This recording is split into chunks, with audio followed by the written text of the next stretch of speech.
नमस्कार, मेरा नाम है शिवम दत्त मेहता और आप देख रहे हैं आपके हक की आवाज उठाने वाला शो जवाब तो चाहिए, आपके मनपसंद चैनल यानी सुदर्शन न्यूज पर। चलिए शुरू करते हैं आज का मुद्दा। मैं आपको बता दूं, इजरायल और हमास के बीच चल रहा युद्ध आज 12वें दिन तक पहुंच चुका है।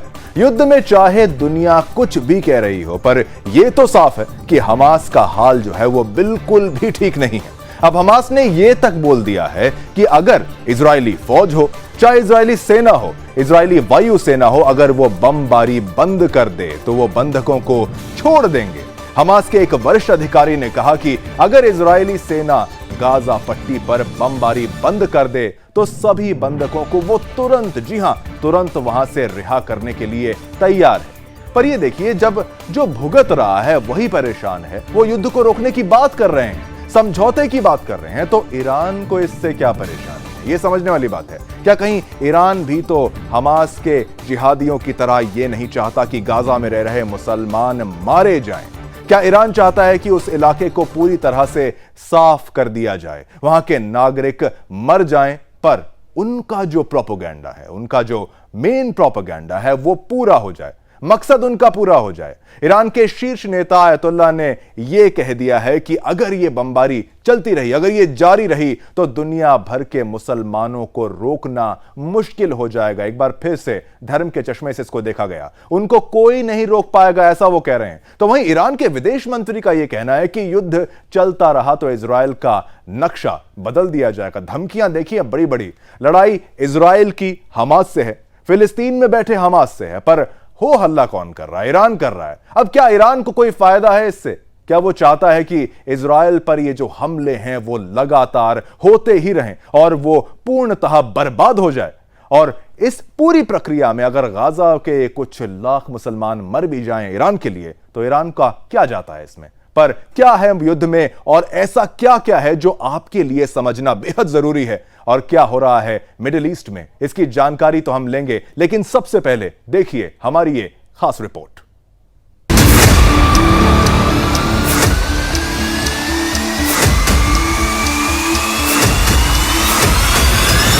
गाजा पर इजरायल के बढ़ते हमलों के बीच अब युद्ध में ईरान भी कूदता दिखाई दे रहा है। ईरान की तरफ से आ रहे हालिया बयानों से ऐसा लग रहा है गाजा पर इजरायल की जमीनी कार्रवाई से पहले ईरान कुछ बड़ा कर सकता है। सोमवार को ईरान के विदेश मंत्री हुसैन अमीर अब्दुल्लाहियान ने यह कहा कि इजरायल को गाजा में जमीनी कार्रवाई की अनुमति नहीं दी जा सकती और अगर वो ऐसा करता है तो उसे नतीजे भुगतने होंगे। वहीं इसके ठीक बाद मंगलवार को ईरान के supreme leader Ayatollah Ali Khamenei ने कहा है कि अगर इजरायल की ओर से जारी जंग तुरंत नहीं रोकी जाती तो दुनिया भर के मुसलमानों और प्रतिरोधक ताकतों को कोई नहीं रोक पाएगा।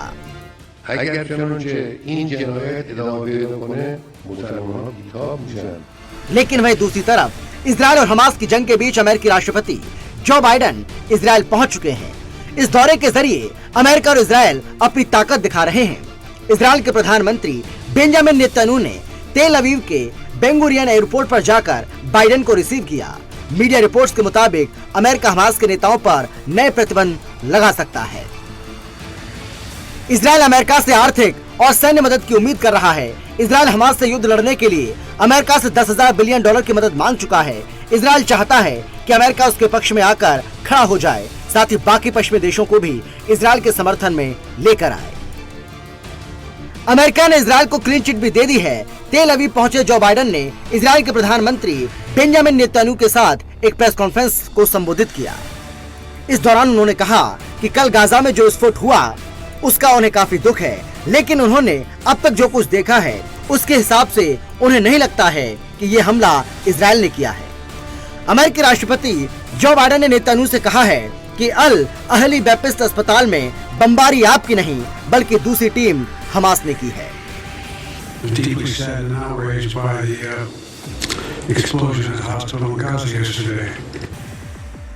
अब कई सवाल खड़े होते नजर आ रहे हैं। क्या ये लड़ाई अब पूरी तरह से धार्मिक हो गई है? क्या ये लड़ाई आतंक के खात्मे से नहीं बल्कि धर्म के चश्मे से देखी जा रही है? मुसलमानों को कोई नहीं रोक पाएगा। आखिर इस बयान का और इस बात का अर्थ क्या है? सवाल कई हैं जिसकी गवाही और जवाब दोनों ही ये युद्ध बना हुआ है। Bureau report, Sudarshan news.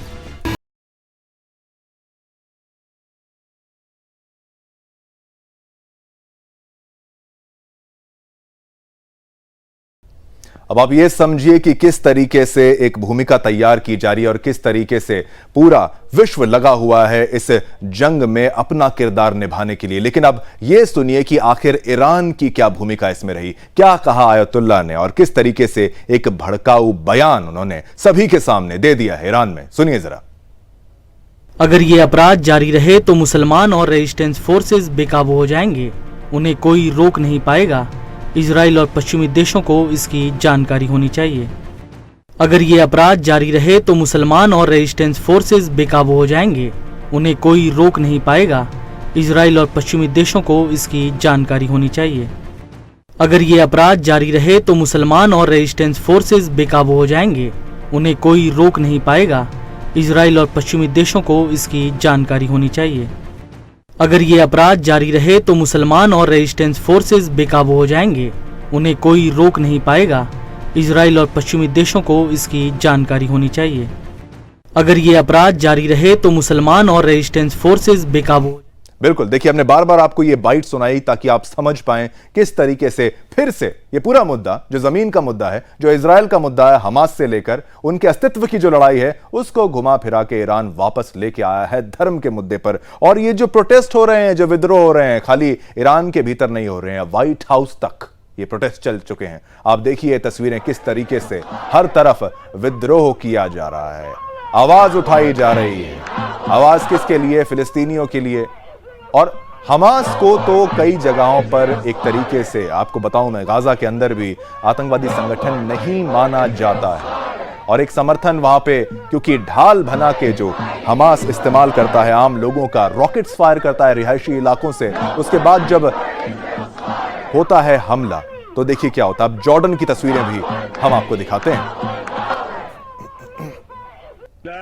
अब आप देखिए ये तस्वीरें, आप देखिए जॉर्डन की, हर तरफ विद्रोह हो रहा है, हर तरफ प्रोटेस्ट किया जा रहा है। किस तरीके से सहानुभूति दिखाई जा रही है, किसके लिए, किसके लिए, आखिर किसके लिए? यह हमेशा हमें याद रखने की जरूरत है कि आखिर युद्ध की शुरुआत किसने की, किसने एक धार्मिक दिन में 5000 से 7000 रॉकेट दाग दिए। क्या इजरायली लोग नहीं हैं? क्या उनके बच्चों की जान की कीमत नहीं है? क्या वो अगर हमले के बाद जवाबी हमला देते हैं तो क्या वो गलत हैं? ठीक है, प्रोटेस्ट करने का अधिकार सभी को है, किया जाना चाहिए अपने तरीके से, लेकिन क्या इजराइल के साथ कोई भी खड़ा नहीं होना चाहता है? क्या ह्यूमन राइट्स सो चुका है? क्या दुनिया जागना नहीं चाहती, उनकी बात को समझना नहीं चाहती? तस्वीरें हर जगह से प्रोटेस्ट हो रहे हैं।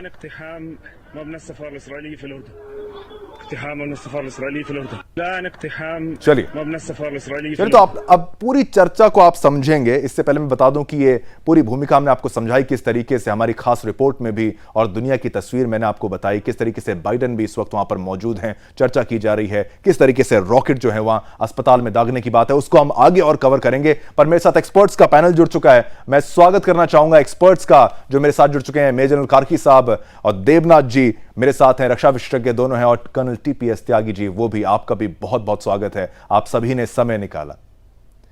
सबसे पहले देवनाथ जी, मैं आप पर आना चाहता हूं। एक बड़ी खबर तो यही है कि बाइडेन भी वहां पर मौजूद हैं, और एक मिसाइल अटैक तो खैर वहां पे जिसकी बात की जा रही है, मिसफायर की बात की जा रही है, उसकी चर्चा हम आगे करेंगे ही। लेकिन क्या यह युद्ध एक एयरफोर्स का युद्ध ज्यादा है, एक मिसाइल युद्ध आपको लगता है ज्यादा है? क्योंकि रॉकेट से रॉकेट चले हैं, उसके बाद आरोप फिर से यह लगा जा रहा है कि यहां आप मासूम जनता पर रॉकेट से हमला कर रहे हैं, यहां आम जनता पर हमला करके उनकी जान ली जा रही है। आपकी क्या राय रहेगी मौजूदा स्थिति जो हो रही है गाजा पट्टी में और इजराइल में? सर शिवम, किसी भी युद्ध में सिविलियंस का, बूढ़ों का, बच्चों का, महिलाओं का क्षति होना किसी भी सिविलाइज सोसाइटी में एक्सेप्टेबल नहीं है जी।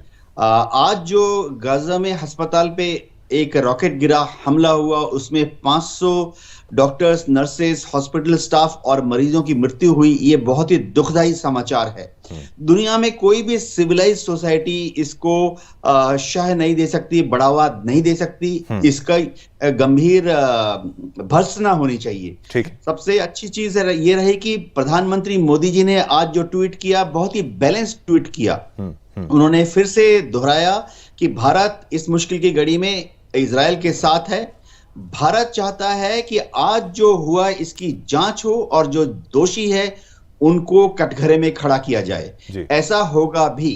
शिवम, एक और चीज है कि पर देवनाथ जी, वो मिसफायर की बात जो है उसको आप उस पर यकीन कर रहे हैं कि नहीं कर रहे हैं? शिवम, इसमें कोई शक नहीं है कि जो रॉकेट गिरा है उसमें उभय पक्ष जो है वो अपने अपने तरफ से दलील दे रहे हैं, लेकिन इजराइल ने जो एविडेंस दिए हैं वो ज्यादा पुख्ता एविडेंस लग रहे हैं। आज जो वीडियो इजराइल ने जारी किया है और जो ऑडियो क्लिप इजराइल ने जारी किया है, उससे तो फिलहाल यही लग रहा है कि एक हमास का रॉकेट था। हमास सैकड़ों की तादाद में हर रोज रॉकेट्स फायर कर रहा है और उनमें से कुछ हर रोज मिसफायर होते हैं। बिल्कुल, हमास अगर 100 रॉकेट फायर करता है तो उसमें से 10-15 मिसफायर होकर इधर उधर गिर जाते हैं। हमास अगर 1000 रॉकेट फायर करता है तो उसमें से 100, 150, 200 इधर उधर ब्लास्ट कर जाते हैं, टारगेट की तरफ नहीं जाते। तो अभी तक इजराइल ने जो एविडेंस दिया है उससे तो यही लगता है कि शायद ये हमास का ही कोई रॉकेट था, जो कि बहुत ही दुख की बात है कि वो अस्पताल के परिसर में आके फटा। बिल्कुल। हाँ, हमास ये कह रहा है कि ये रॉकेट इजराइल से आया था। तो एक जांच तो होगी, इंटरनेशनल जो एक्सपर्ट्स हैं उनको डेफिनेटली वहां भेजा जाएगा।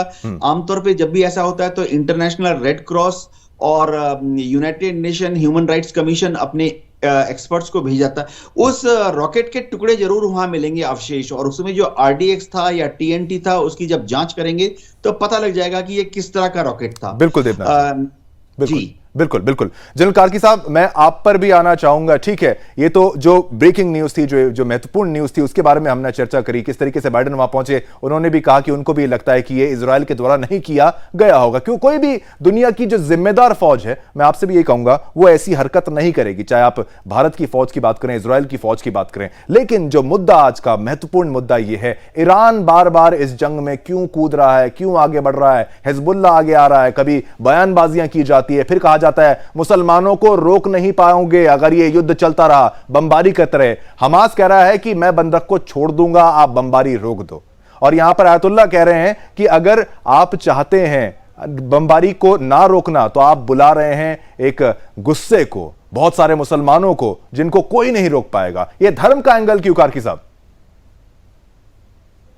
ये शिवम, ये इसमें थोड़ी बाहर की बात है, जो मैं कल बताया था कि इसमें कुछ बाहर की ताकतें और कुछ हमास की अंदर की मजबूरियां थी। तो ये बाहर की ताकतें अभी बोलना शुरू कर गई। ईरान जो है वो हिजबुल्लाह को तो ट्रेन करता ही है और उसने ओपनली हमास को भी हमेशा सपोर्ट किया है। और ये भी लोगों की आशंका है कि जो पाकिस्तान ने ट्रेनर भेजे थे, बाकी थे, उसका पूरा कोऑर्डिनेशन शायद ईरान की तरफ पॉइंट करता है कि इसके क्यों ईरान इसमें पड़ रहा है। ये अगर आप देखें, ऐसा मौका था जहां पे इजराइल जो था वो सऊदी, यूएई इनके साथ अपने रिलेशंस को नॉर्मलाइज कर रहा था। और उससे क्या हो रहा था, जो एक मुस्लिम उम्मा है या ओआईसी के जो कंट्रीज हैं, उनकी लीडरशिप अभी सऊदी अरेबिया के पास है। और ईरान एक शिया गुट को हेड करता है और सऊदी एक सुन्नी गुट को मुसलमानों में हेडिंग करता है, उनके नेतृत्व करता है। और ये काफी दिनों से तुर्की, ईरान, पाकिस्तान, मलेशिया, इन लोगों ने बीच में कोशिश की थी कि ये ओआईसी की लीडरशिप जो है हमारे हाथ में आ जाए, लेकिन वो हुआ नहीं। और सऊदी अभी भी बहुत अपनी ताकत वहां पे रखता है और उसकी बहुत से है ओआईसी के अंदर। तो जब इस समय सऊदी अरेबिया और इजराइल के रिलेशन नॉर्मलाइज हो रहे थे, वेस्टर्न पावर्स भी उधर को आ रही थी, तो शायद इसमें ईरान का फायदा था कि ऐसे मौके पे एक ऐसी हरकत करा दे जिससे कि इजराइल मजबूर हो जाए। रविंदर जी हैं बहुत बड़े और मजबूर होके वो एक हमला करे जिससे कि हमास को हम विक्टिम दिखा दें। और इसमें सऊदी अरेबिया का अभी एक ऐसी स्थिति, आज की जो स्टेटमेंट ईरान के अयतुल्लाह की है कि ये पूरे मुसलमानों का मामला है, जो भी होगा वो सामने आएगा, हम साथ देंगे, पूरा मुसलमान उम्मा जो है अभी साथ होगा। ये एक तरफ से अभी सऊदी अरेबिया ने एक बैलेंस और न्यूट्रल सा व्यू दिया है और वो लड़ाई को आगे नहीं बढ़ाना चाहता। लेकिन ये अभी सऊदी अरेबिया के ऊपर एक बहुत बड़ा प्रेशर आता है कि क्या ये मुसलमान कंट्रीज की, ओआईसी कंट्रीज की लीडरशिप को ईरान अपने हक में तो नहीं कर रहा है कि देखो जब एक देश पे कुछ हुआ था तो हम सामने आए थे, सऊदी अरेबिया सामने नहीं आया था। तो ये एक हो सकता है कि ये भी इसमें जो आज का स्टेटमेंट है, इसके पीछे जो इनकी राइवलरी चल रही है, इसको भी आगे बढ़ाने की कोशिश की हो। बिल्कुल। कर्नल टीपीएस त्यागी साहब वो भी मेरे साथ इस वक्त यहां पर चर्चा में है। कर्नल साहब, आप ये देखिए, अमेरिका कह रहा है कि हम एक स्पेशल ऑपरेशंस टीम, पैदल सैनिक भी वहां पर भेजेंगे। ठीक है, दो बड़े बड़े उन्होंने युद्धपोत तो वहां पर खड़े कर ही दिए हैं, 75 जहाज, जिसमें एयरक्राफ्ट कैरियर्स की मैं बात कर रहा हूं, 5-5 हजार सैनिक वहां पर आ जाते हैं। क्या अब वहां पर जमीन पर बंधकों को छुड़ाने के लिए अमेरिका कोई बड़ा ऑपरेशन करने जा रहा है? कहते हैं हम कमांडो नहीं उतार रहे हैं, बट हम स्पेशल ऑपरेशंस टीम उतार रहे हैं। अब इसका क्या फर्क हो गया? क्या स्पेशल ऑप्स अलग हो गई, कमांडोज अलग हो गए, या फिर एक डिप्लोमेसी यहां पे भी स्टेटमेंट में दी जा रही है कि हम घातक योद्धा नहीं उतारे पर योद्धा तो उतार देंगे? सर त्यागी जी, देखिए, उन्होंने अमेरिका ने अपने 20,000 ट्रूप्स को तैयार रखा है जी, भेजा तो नहीं है। उन्होंने 2 एयरक्राफ्ट कैरियर और वारशिप्स और फ्रिगेट्स और डेस्ट्रॉयर और सबमरीन डिप्लॉय की है, एक्शन तो नहीं लिया है। तो अमेरिका ने ये चीजें हमास को खत्म करने के लिए नहीं, बल्कि ये इसलिए रखी है कि अगर कल को ईरान बीच में आता है तो हम इंटरवीन कर सकें जी। अब दूसरी बात, ये ईरान जो कह रहा है, ईरान के दुश्मन है 3, अमेरिका, इजराइल और सऊदी अरेबिया। सऊदी अरेबिया और इजराइल में एक समीकरण स्थापित होने वाली थी, वो हो ना जाए, इसलिए हमास को उसने पैसे देने शुरू किए। अमेरिका का कैरेक्टर कुछ ठीक से समझ में नहीं आता, क्योंकि हमास के ज्यादातर लीडर्स कतर में बैठे हुए हैं और वहां पे ही अमेरिका का सबसे बड़ा बेस है। अमेरिका को पता ही नहीं चला कि 7 अक्टूबर को इजराइल में क्या हुआ, लेकिन अमेरिका को यह पता चल गया कि कनाडा में हरदीप सिंह निज्जर की हत्या में इंडियन एजेंट्स का हाथ था। अमेरिका ने ईरान के ही, जो उसका दुश्मन है, उसके $6 बिलियन जब्त कर रखे थे, फ्रीज कर रखे थे, युद्ध से कुछ दिन पहले रिलीज कर दिए, जो पैसा हमास के पास आया। इजराइल से कहा कि हम तुम्हारे साथ हैं, लेकिन आप गाजा पट्टी पर कब्जा ना करें, फिलिस्तीन की स्वतंत्रता के हम पक्षधर हैं। ये सिचुएशन बनी। तो अब अमेरिका जो ये कह रहा है कि साहब मैं अपनी कोई स्पेशल ऑपरेशन करूंगा, वो जब तक समझ में नहीं आएगी, जब तक वो स्पेशल ऑपरेशन के लिए बूट ऑन द ग्राउंड ना हो, जिसको वो एक तरफ मना भी करते हैं, जैसे उन्होंने यूक्रेन और रशिया के युद्ध में किया कि बूट ऑन द ग्राउंड होंगे नहीं, मेरे हथियार वहां पे रहेंगे। तो मुझे नहीं लगता कि कोई ऐसी स्पेशल ऑपरेशन अमेरिका की वहां पे होगी या उसकी जरूरत पड़ेगी, क्योंकि इजराइल इस मामले में स्वयं सक्षम है।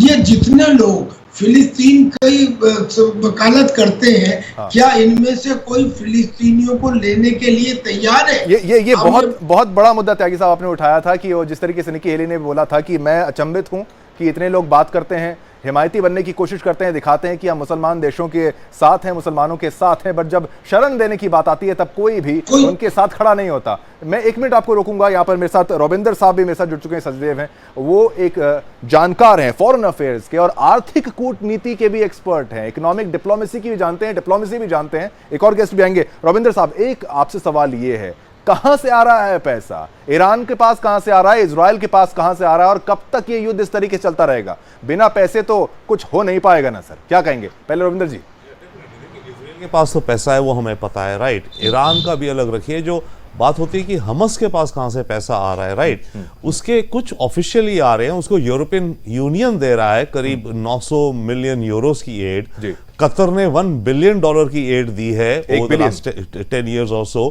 उसके अलावा डोनेशंस आ रही हैं। तो इनके पास इस तरह का कहने को ऑफिशियली एनजीओज द्वारा पैसा दिया जा रहा है, यूएन पैसा लगा रहा है। यूएन के करीब 300 स्कूल चल रहे हैं गाजा पट्टी में, तो ये कुछ पैसे आ रहे हैं ऑफिशियली। अदरवाइज गाजा के ये जो 20-25 लाख लोग हैं, जिंदा कैसे रह रहे हैं, राइट। तो वो पैसा आ रहा है। बात अलग है कि गाजा के अंदर जो एडमिनिस्ट्रेशन है, जो सरकार है कहने को, वो भी हमस की है, जो हमस का पॉलिटिकल विंग है। अब वो उनके पास जो पैसा आता है मानो डेवलपमेंट का, कुछ कंस्ट्रक्शन के लिए, जो भी कुछ, वो पैसा डाइवर्ट कर दे रहे हैं शायद, या मोस्ट प्रॉब्ली वो अपने मिलिट्री विंग जो कि अल कसम ब्रिगेड है। तो पैसा का तो यहाँ है, but at the same time पैसे की इनको बहुत ही लो टेक काम करा है इन्होंने। अगर आप देखो जो भी इन्होंने मिलिट्री ऑपरेशन करी है, आतंकी अटैक हमस ने, तो वो रहा। बट एक क्वेश्चन अभी उठ रहा था, आप भी कह रहे हैं और बहुत हमारे पहले ऑब्जर्वर भी कह रहे थे कि भाई पैलेस्टीनियंस को सऊदी या ईरान या जॉर्डन के किंग ने तो कह दिया कि हम एक भी नहीं लूंगा। इसका एक और रीजन है जो कि एक ट्विस्टेड फिलॉसफी है, वो ये कहती है कि अगर पैलेस्टीनियंस को आपने रिफ्यूज दे दिया तो वो तो अपने घर से बेदखल हो गए और कभी वो अपने वतन वापस जा नहीं पाएंगे। भाई पैलेस्टाइन उनका होमलैंड है जी। अब आप कहते हो कि आप अपना होमलैंड छोड़ के कहीं दूसरे देश चले जाओ, वो क्यों जाए अपने देश को छोड़ के? वो बात अलग है कि अगर पैलेस्टीनियन से पूछो तो हो सकता है आधे कहेंगे हाँ जी मैं तो इस देश से निकलता हूं, यहाँ जितनी जो ये सिचुएशन हो रखी है। तो वो एक लॉजिक है जिस कारण अरब कंट्रीज नहीं लेती। बस quick last point, yes, American forces जो कह रही हैं 2000 special operations are ready and all etcetera, America अपने सोल्जर्स ऑन द ग्राउंड बिल्कुल नहीं उतारेगा, कोई चांस नहीं अभी तक के लिए। नहीं, अभी तक भी, फ्यूचर में भी नहीं, एब्सोल्युटली नो। इनके पास लॉन्ग डिस्टेंस प्लेन्स हैं, मिसाइल्स हैं, बाय ऑन एयर अटैक करेंगे। और Biden election year boots on the ground आप भी कह रहे हैं कि अभी बिल्कुल भी नहीं उतारे जाएंगे। ठीक है, आप सभी साथ मेरे जुड़े रहें और मेरे साथ प्रफुल्ल बख्शी जी भी, वो भी मेरे साथ जुड़ेंगे। फिर बड़ा शानदार पैनल इस वक्त हमारे पास है, सबसे बेहतरीन पैनल जो सटीक जानकारी देगा आपको युद्ध में क्या चल रहा है, उसकी चल क्या रहा है इजराइल और हमास युद्ध के बीच, इसकी जानकारी लेने के लिए और एक्सपर्ट्स का पैनल में वापस स्वागत करना चाहूंगा। इस वक्त retired wing commander Praful Bakshi साहब भी हमारे साथ इस पैनल में जुड़ चुके हैं। आपका भी बहुत बहुत धन्यवाद बख्शी साहब। एक पूरे पैनल के तौर पर आप जैसे, आप एयरफोर्स में सर्व कर रहे हैं, आप डिफेंस फोर्सेज में सर्व कर रहे हैं, बख्शी साहब आप ज्यादा बेहतर ये बात को समझते होंगे किस तरीके से ये युद्ध जो है, लोग सोचते होंगे इतनी जल्दी खत्म हो जाएगा। जब रूस यूक्रेन युद्ध की बात की गई थी, कोई कहता था 2 दिन साहब, 1 हफ्ता साहब, 1 महीना साहब, लेकिन ये चलता गया। अब जब बात आई इजराइल की तो दुनिया कहने लगी देखिए इजराइल बस कुछ मिनट की बात है, कुछ दिन की बात है, घंटों की बात है, लेकिन ये भी खत्म नहीं हो रहा साहब। क्या कहेंगे, क्या एनालिसिस है? अब जो हो रहा है, ईरान जो कर रहा है वो तो ठीक है, लेकिन युद्ध खत्म होगा क्या? देखिए ऐसा है, ये युद्ध ऐसा नॉर्मल इंटरनेशनल आर्म कॉन्फ्लिक्ट नहीं है 2 कंट्रीज के बीच में। ठीक है, ये युद्ध है basically a war of crusade, Huntington का। ये जो उसने डिस्क्राइब किया था सिविलाइजेशन का, King Richard the lionheart और सलाउद्दीन, ये पुराने ये कहते हैं वॉर क्रूसेड से 2000 साल पहले ये वो चल रहे हैं, वो ख़त्म नहीं हुए हैं। अब क्रिश्चियनिटी और इस्लाम के जगह क्रिश्चियनिटी और ज्यूइश एक साइड में हो गए हैं। आप अगर इस समय हमास के साइड के कंट्रीज और इजराइल के साइड के कंट्रीज देखिए, एक तरफ सारी क्रिश्चियन किंगडम होगी, एक तरफ सारा इस्लाम होगा।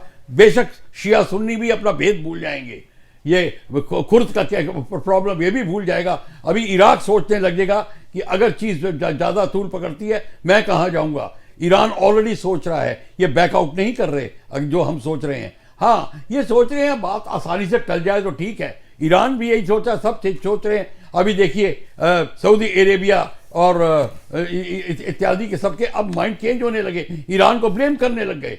सो ये अभी युद्ध चलेगा, ये इतना। हाँ, अगर बहुत एस्ट्यूट डिप्लोमेसी आएगी और बीच में ये थोड़ी देर के लिए शांत हो जाएगा, 5-7 साल का शांति आ सकती है। पर अगर ये फायर सिमर होगी, ये कभी नहीं इसका हल निकलेगा, क्योंकि दुनिया सारी इस्लाम और इसमें बसी हुई है, बटी हुई है। Fault line between Islam and Christianity, वो फॉल्ट लाइन खत्म नहीं होगी। इजराइल उस फॉल्ट लाइन के कारण अंदर आया है, हमारे हिंदुस्तान का विभाजन फॉल्ट लाइन के कारण है, सारी प्रॉब्लम्स फॉल्ट लाइन के कारण है। तो इस फॉल्ट लाइन को सुधारने के लिए दोनों तबके के रिलीजियस लीडर्स मिलके अगर कुछ सुझाव ला सकते हैं तो लाएंगे। डिप्लोमेटिकली फॉरगेट इट, ओनली 5-7 साल का आपको रिप्रीव मिल जाएगा बस। बिल्कुल। एक बड़ी खबर के लिए मैं आपको इसी बीच में रोकना चाहता हूं। बड़ी खबर यह आ रही है, अमेरिका ने प्रतिबंध लगा दिया है, एक आर्थिक प्रतिबंध की खबर। बड़ी खबर अमेरिका का हमास पर यह पहला बड़ा एक्शन आपकी टीवी स्क्रीन पर देखिए। जी हां, यूएस ने हमास के 10 सदस्यों पर बैन लगा दिया है, हमास पर आर्थिक प्रतिबंध लगा दिया गया है। जैसे ही बाइडेन वहां पर पहुंचे, आप देखिए एक्शन की उम्मीद हो रही थी और ये सिग्नल धीरे धीरे धीरे सिग्नल सामने आ रहे हैं कि किस तरीके से आर्थिक प्रतिबंध लगाया जाएगा, फिर कोई और एक्शन लिया किया जाएगा। अभी डाउट है कि बूट्स ऑन द ग्राउंड पैदल सैनिक वहां पर उतरेंगे नहीं उतरेंगे, क्या डिसीजन लिया जाएगा, दूर से हमला किया जाएगा, एयर सपोर्ट दिया जाएगा। लेकिन आर्थिक प्रतिबंध की बात यहां पर आ गई है सामने, एक एक्शन वहां पर शुरू हो गया। बड़ी खबर, वॉर ब्रेकिंग, आपको मैं बताऊं सुदर्शन न्यूज पे, अमेरिका का हमास पर पहला एक्शन हो गया, आर्थिक प्रतिबंध, बिल्कुल बड़ी खबर। वापस आते हैं अपने गेस्ट पैनल पर। गेस्ट पैनल पे मैं वापस आता हूं और मैं कार्की साहब, अब आपसे एक सवाल अगर मैं पूछूं, पूरी दुनिया देखिए एक बहुत बड़ा जो एक कुनबा है, एक ग्रुप जो बन चुका है, वो इस वक्त इस्लामिक देशों का समर्थन करता हुआ नजर आ रहा है, हमास को, फिलिस्तीन की बात करता हुआ नजर आ रहा है। पर इजराइल का पक्ष क्यों नहीं कोई रख रहा? कोई इजराइल के पक्ष रखने के लिए इतने अच्छे तरीके से क्यों नहीं रख पा रहा? कुछ ही देश यहां पर नजर आते हैं और वो उनके अपने हित भी हैं वहां पर क्यों नहीं सब एक आवाज में इजराइल की बात कर पा रहे हैं? क्या उनके बच्चे नहीं हैं? क्या उनके ऊपर जो हमला हुआ उनकी हत्याएं नहीं हैं? क्या वो जो कर रहे हैं गलत है? कार्की साहब अगर आप हैं।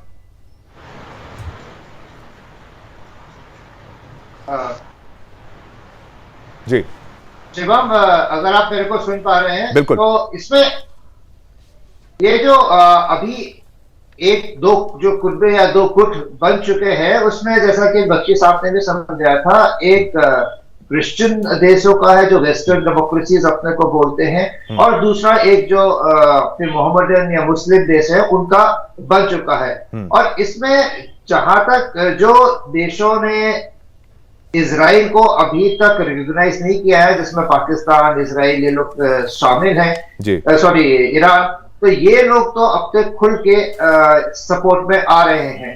और कई देश ऐसे हैं जो कि अभी मुस्लिम देश हैं, ओआईसी के मेंबर्स हैं, लेकिन उनको दुनिया के इंटरनेशनल रिलेशन में वो एक रिस्पॉन्सिबिलिटी की पोजीशन में है और वो नहीं चाहते कि वो एकदम से इस आग में कूद जाए, और ये चाह रहे हैं कि कैसे ये मामला सुलझ जाए, क्योंकि ये बड़ा पक्का ये तो है कि इजराइल को एम्बुश किया गया है। जहां वो एक इंटरनेशनल स्टेज में पीस की बात चल रही थी, कोऑपरेशन की बात चल रही थी, इजराइल को रिकॉग्नाइज कर रहे थे, एक्सेप्ट कर रहे थे उसको नेशंस, इसके बीच में किसी ने बम फोड़ दिया है। तो जो नेशंस प्रोग्रेसिव हैं, इस्लामिक नेशंस हैं, प्रोग्रेसिव हैं, वो नहीं चाहते कि इसमें ये भी कूदे, बल्कि जो ईरान के थ्रू हमास ने एक एम्बुश किया है उसका सोल्यूशन कहीं से ढूंढना चाहते हैं। दूसरी बात, इजराइल का जो लैंड ऑफेंसिव हम रोक रहे हैं, इतनी दिनों से हम इंतजार कर रहे हैं, हमें काफी देर तक इंतजार करना पड़ेगा, क्योंकि ये जब एम्बुश था ये था कि इजराइल पीछे पीछे दौड़ा आए, और जो हमास ने अपनी सुरंगें और अर्बन वॉरफेयर बिल्टअप एरिया के अंदर जो उसने एम्बुश लगाए थे, उसमें वो चाहते हैं कि इजराइल गाजा के अंदर आए। लेकिन अभी इजराइल पहले इनके सारे सुरंगों को, इनके साइट्स को, इनके स्टोरेजेस को डिस्ट्रॉय करेगा, और उसके बाद अगर ये घुटने पे आ जाते तो ठीक है, नहीं तो वो अपना लैंड ऑफेंसिव को डिले करेगा। ये कोवर्शन और डिटरेंस रहेगा। यूक्रेन में जैसे सोवियत फंस गया, वैसे इजराइल गाजा में फंसने को नहीं चाहेगा। बिल्कुल बिल्कुल। देवनाथ जी, एक ईरान का जो सपोर्ट यहां पर डायरेक्ट सपोर्ट किया जा रहा है, उसके पीछे अगर कोई डिप्लोमेसी का एंगल आप भी अगर हमारे दर्शकों को समझा पाए, उसके पीछे क्या एंगल आपको समझ में आता है? कि वहां के विदेश मंत्री भी इस वक्त अगर मान लीजिए सऊदी दौरे पे जाते हैं, बाहर जाते हैं, क्या कोई आर्थिक मदद की कोशिश फिर से दोबारा की जाएगी? कि अगर हमास अगर जंग लड़ने की कोशिश आगे भी करता रहेगा, पैसे की बात जिस तरीके से हम कर रहे थे, फंडिंग कहीं ना कहीं से आएगी, तो कौन पंप करेगा? हथियारों की बात करें, पैसों की बात करें, इस पूरे प्रोपेगेंडा पे जो हवा कोई भरना अगर चाहेगा, कौन कौन से जो मुल्क हैं, कौन कौन सी ताकतें हैं, शक्तियां हैं जो इसमें आपको लगता है शामिल हो जाएंगी? सर देवनाथ जी। देखिए, इसमें खुले तौर पर तो सिर्फ ईरान ही अभी हमास के समर्थन में आया है, पैसा दे रहा है, फंडिंग दे रहा है, मोरल सपोर्ट दे रहा है। सबसे बड़ी बात, हथियार जो है वो भी दे रहा है, हिजबुल्लाह को वहां डिप्लॉय किया हुआ है। बिल्कुल। ईरान में थोड़ा सा बैकग्राउंड पृष्ठभूमि बता दूं कि 1969 तक वहां शाह ऑफ ईरान थे, जो कि अमेरिका के बलबूते पर खड़े थे। और शाह ऑफ ईरान को 1979 में जब उनका एक आंतरिक रिवोल्यूशन हुआ तो उनको उखाड़ फेंका गया, और वहां आयतुल्लाह खमेनी और धार्मिक विचारधारा के लोगों का राज हो गया। तब से ही ईरान लगातार अमेरिका के विरुद्ध में गया है, क्योंकि उनकी बेसिक ईरानियन धार्मिक विचारधारा ये थे कि शाह ऑफ ईरान जो है वो अमेरिका के गोद में बैठे हुए थे।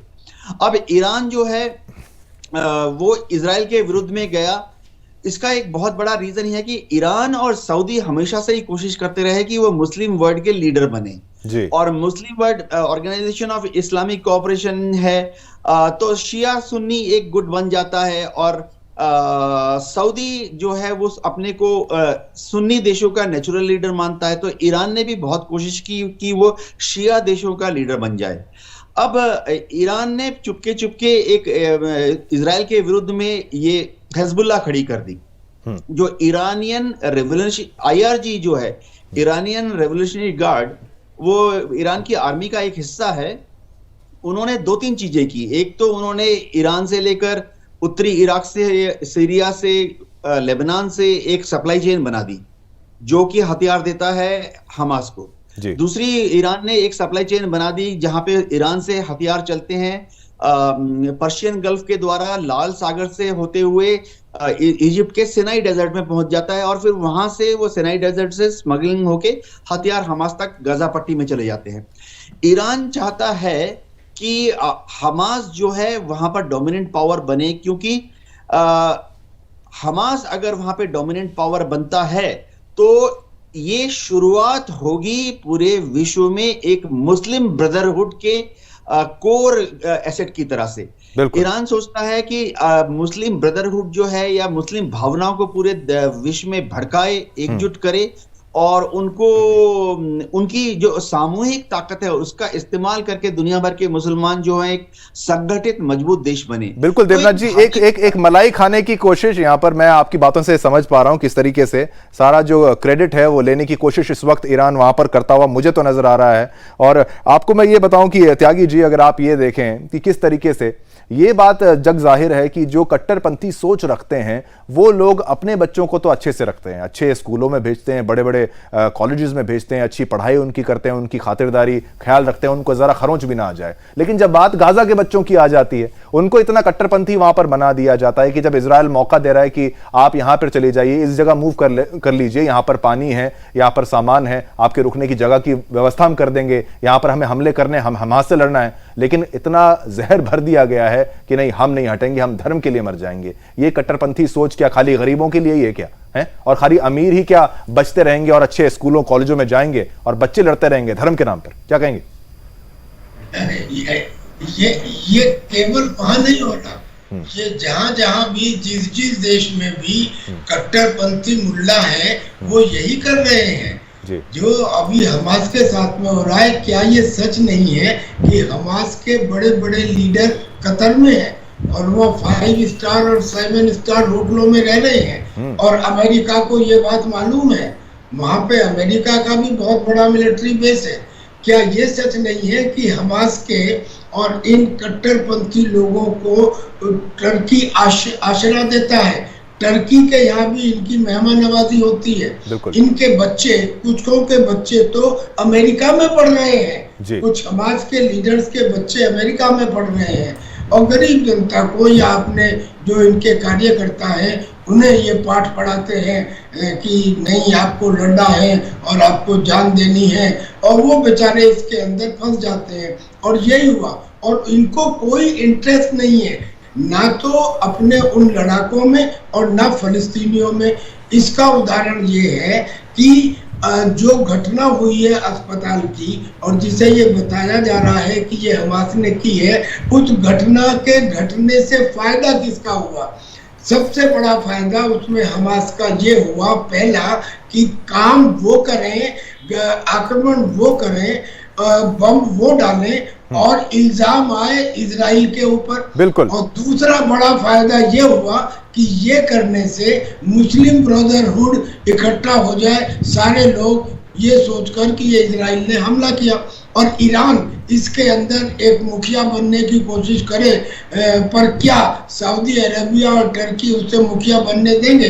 हालांकि ये सब ये बिल्कुल बिल्कुल बिल्कुल त्यागी जी, ये जो बात आप कह रही हैं, बिल्कुल मुखिया बनना तो चाहेगा, मलाई खाने की कोशिश करेगा, लेकिन उसको बनने दिया जाएगा नहीं दिया जाएगा। रविंदर जी, एक मुख्य मुद्दा यहां पर यह आ रहा है कि रूस के तेवर जो है वो बदले बदले नजर आ रहे हैं। वो कहता है कि भाई अगर आपने हमला नहीं किया है तो सबूत आप भी दे दीजिए। इजराइल कहता है कि भाई हमारे खिलाफ तो कोई सबूत नहीं है। इस वक्त जो भारत की स्थिति है, भारत रूस का भी दोस्त है, भारत इजराइल का भी दोस्त है। भारत की दुश्मनी एक तरीके से कह लीजिए चीन के साथ भी है, लेकिन चीन और रूस जो है वो एक दूसरे के दोस्त हैं। अब जब रूस की जो दोस्ती है चीन से है, चीन की पाकिस्तान से है, पाकिस्तान की जो सहानुभूति है वो हमास से है, फिलिस्तीन से है, तो भारत तो एक चक्रधरी में फंस चुका है ना कि अब जाए तो जाए किसके पास? रूस की बात रखे, रूस की बात को समझे या उसको नकारे। यूएन सिक्योरिटी काउंसिल में तो उनकी फजीयत हो गई कि भाई नहीं ठीक है, आप हमास की बात ही नहीं कर रहे हैं। रूस के लिहाज से सर क्या कहेंगे आप? या रशिया के लिहाज से आता हूं मैं, but by the way Bharat Israel के साथ खड़ा है और भारत पैलेस्टाइन का जो प्रिंसिपल है, उनकी एक इंडिपेंडेंट स्टेट होनी चाहिए, सॉवरेन स्टेट होनी चाहिए, भारत उसके साथ भी खड़ा है जी, अमेरिका भी खड़ा है ना। जहां तक रशिया की बात है, yes you are very right, पिछले 3 दिनों में पुतिन की स्टेटमेंट्स काफी बदली हैं।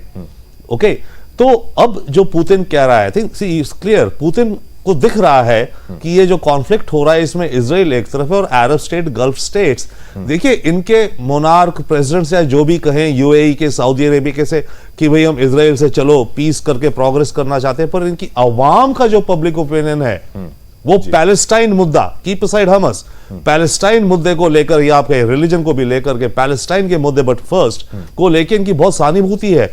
तो अगर पूरा अरब और गल्फ रीजन पैलेस्टाइन के मुद्दे को लेकर के उस तरफ लीन कर रहा है तो रशिया को फायदा है ना, क्योंकि ये एक बहुत बड़ा ब्लॉक है। चाइना को भी फायदा, ये बड़ा ब्लॉक है काफी सारे देशों का जहां पर वो अपनी सिंपैथी क्रिएट कर सकते हैं अपने तरफ, राइट, बिकॉज यहां पे इजराइल वर्सेस रेस्ट हो रहा है इन इलाकों में। क्विक अनदर पॉइंट, हम ये समझते हैं शायद कि मुस्लिम देश ही है अगेंस्ट पैलेस्टाइन या जो इजराइल के अगेंस्ट है। आप देखिएगा जैसे जैसे डेथ काउंट्स बढ़ते जाएंगे, सिविलियंस, अमेरिका के अंदर भी पब्लिक ओपिनियन इजराइल के खिलाफ होता जाएगा, यूरोप में भी होता जाएगा प्रोटेस्ट, बिकॉज बेसिक बात है कहां तक आप किलिंग्स जारी रखेंगे, कब तक इजराइल के सामने सबसे बड़ी चुनौती यह है कितने कितना नंबर हो। इजराइल को अपना टारगेट बदलना पड़ेगा। इजराइल पूरा हमस को एलिमिनेट नहीं कर सकता, उसको करने के लिए से पूरे 10 लाख मारने पड़ेंगे या 5 लाख, वो इजराइल कर नहीं सकता। जब ये नंबर्स पहुंचेंगे 10,000 15,000, बहुत तगड़ा ब्लो बैक आएगा, इंक्लूडिंग फ्रॉम बाइडन। वो आ भी चुका है, उसने कहा कि आप इन्वेजन मत करिए, आप अपना काम करिए, आप कब्जा मत करके बैठ जाइएगा वहां पर, ये आपकी कोशिश नहीं होनी चाहिए। विंग कमांडर प्रफुल्ल बख्शी साहब, आप ये देखिए किस तरीके से, जैसे हम भी कह रहे हैं कि फिलिस्तीन से दुश्मनी तो नहीं है, दुश्मनी तो हमस से है। ये कंफ्यूजन कहां से आ जाती है कि फिलिस्तीन हमस को कभी कभी जोड़ भी दिया जाता है, बात ऐसे रख दी जाती है, और वहां पे जो जनता मौजूद है, वहां के लोग, वो हमस के विरोध में क्यों नहीं है? किस तरीके से वो जो जहर जो भरा गया है लोगों के मन में, क्योंकि रिहायशी इलाकों से अगर वो रॉकेट फायर करते हैं, इजराइल की जो सिक्योरिटी जो टीम है, जो पूरी मशीनरी है, इक्विपमेंट है, अगर उसको ट्रैक करके वापस वहां पर हमला करते हैं, मरते तो आम नागरिक हैं, फिर भी हमस का साथ देना पड़ता है। मजबूरी है क्या? देखिए ऐसा है, ये क्वेश्चन जो है आपने बड़े एंगल से पूछा है, बहुत सारे एंगल्स हैं। सबसे बड़ी बात आप कर रहे हैं कि जब ये तो आग पकड़ेगी और ये कॉन्फ्लिक्ट, उतना religious differences between the Islamic factions कम होते जाएंगे। They will start concentrating towards each other. इस लड़ाई का सबसे बड़ा एक ये नतीजा निकलने वाला है। अगर और ज्यादा सीरियस होती है तो सब के सब क्लोज आ जाएंगे। दूसरी बात जो आप कह रहे हैं, locating the defences next to रिहायशी इलाका और प्रोटेक्टेड प्रॉपर्टी और protected places like hospitals and churches and temples, ये अलाउड नहीं है। ये तो जिनीवा कन्वेंशन में अपना निकलेगा, इसका प्रूफ भी पड़ेगा और इसकी इन्वेस्टिगेशन होगी तो पता चल जाएगा कि ये रॉकेट कहां से गिरा है। बेसिकली अगर ये हमास का रॉकेट है, ये जो मिसफायर हुआ और गिरा है, पहली बात है वहां लॉन्चिंग क्यों हो रही थी इतने पास से, वो आपको ये पता करना पड़ेगा। हमस ये कहेगा I have not sign Geneva Convention, तो लोग कहेंगे so what, you have to know about it. मतलब ये कैच विल बी, मगर हमस है तो आतंकवादी संगठन। देखिए हमस आतंकवादी है, ये बिल्कुल सही बात है। इसीलिए में फायदा जो हो रहा है कि आप पूरी इस्लामिक कंट्रीज क्लोज आ रही हैं। जितना हमस ऊपर बढ़ता जा रहा है उतना क्लोज आ रही है। चाइना और रशिया बिल्कुल इसमें पूरा का पूरा अपना फायदा निकालेंगे इस पूरी गेम में। बात भारत की आ रही थी। भारत जो है अब की छवि बिल्कुल बन चुकी है। भारत ही एक ऐसा देश है जो इस समय अगर जो भी बोलेगा सारी दुनिया सुनेगी। सबको पता है बाइडेन अपने फायदे के लिए आया है, सबको पता चाइना अपने फायदे के लिए घूम रहा है, रशिया अपने फायदे के लिए घूम रहा है। पर अगर भारत का प्रधानमंत्री या कोई हेड वहां जाता है, believe you me, nobody will say this. वो एक्सपेक्ट करेंगे कि अब क्या बात होती सकती है, अब ऊंट किस करवट बैठेगा। ये सबसे बड़ी चीज है, इसके लिए दुनिया वेट कर रही है। जी भारत तो भारत आप फिर से एक इशारा ये कर रहे हैं कि भारत फिर से एक दोबारा से वो किरदार निभा सकता है। रूस यूक्रेन युद्ध में भी कुछ हमारा वहां पर योगदान था। बिल्कुल, नॉट ओनली दिस, वहां किरदार भी निभाएगा, अब ह्यूमैनिटेरियन ऑर्गेनाइजेशंस को भी आगे करेगा, उनको एंट्री पॉइंट दिलवाएगा। अभी उनके भी उन पे रिस्ट्रिक्शन लगी हुई हैं। By the way let me tell you one thing, red cross और रेड क्रेसेंट ऑर्गेनाइजेशंस जो हैं ये अब ज्वाइन कर गई हैं। रेड क्रेसेंट बनी थी in opposition to red cross, but अब वो आपस में एज अ फेडरेशन बन चुकी हैं, वो आपस में काम कर रही हैं। उनका होना वहां बहुत जरूरी है to simmer down the conflict. नहीं तो आप देखेंगे एक बार कॉन्फ्लिक्ट बढ़ गई, फॉल्ट लाइन इंक्रीज हो गई, it will be a major conflicting. सारी कॉन्फ्लिक्ट्स को भूल जाएंगे दुनिया की, सबकी नजरें यहां होंगी, because the maximum economic aspects are here, located here और in South China Sea। और let me tell you one thing, इस समय चाइना की नजर साउथ चाइना सी में भी चली गई है, क्योंकि वहां ताइवान से सबका इंटरेस्ट हट रहा है, वहां पे जगह खुली पड़ी हुई है, अब वो वहां पे शिकार शुरू कर देगा। तो वहां पे भी ये हमें ध्यान देना पड़ेगा। बिल्कुल चौकन्ना रहने की जरूरत है। और जिस तरीके से बताया भारत की भूमिका, सर्वे भवन्तु सुखिनः की जो हमारी जो फिलॉसफी है, जो हमारी सोच है, और वसुधैव कुटुंबकम की जो हम बात करते हैं, वैक्सीन हम बनाते हैं तो दुनिया में हम बांटते हैं उसको। ऐसे नहीं कि दवाई अपनी उसको होर्डिंग करके उसको अपने यहां पर रोक के रखते हैं और ताकि बाहर लोग मरते रहे। ये तो हमारी बेहतरीन सोच है भारत देश की सभी धर्मों के लिए। बहुत बहुत शुक्रिया मैं आप सभी का करना चाहूंगा। मैं धन्यवाद करना चाहूंगा retired wing commander Praful Bakshi साहब का, कर्नल टीपीएस त्यागी साहब का, रविंद्र सचदेव साहब का, ग्रुप कैप्टन यूके देवनाथ जी का बहुत बहुत धन्यवाद। तो ऐसे ही और मुद्दे, कहीं मत जाइएगा, मैं आपको बताऊं थोड़ी देर बाद किस तरीके से जो बम गिराया गया है उसके ऊपर जो चर्चा की, अगला जो हमारा शो होगा उसके ऊपर हम विस्तार से आपको समझाएंगे कि क्या एंगल है रूस का, क्या एंगल है वहां पर अमेरिका का, क्या वाकई मिसाइल इजराइल के द्वारा मारी गई या फिर हमास के द्वारा मारी गई या इस्लामिक जिहाद ग्रुप के द्वारा मारी गई, सच्चाई क्या है। इस पर अगला जो शो है उस पर चर्चा की जाएगी। एक मिनट के लिए भी अपने टीवी सेट से दूर मत जाइएगा। लगातार वॉर की कवरेज, सबसे बड़ी कवरेज सुदर्शन न्यूज में लगातार चलती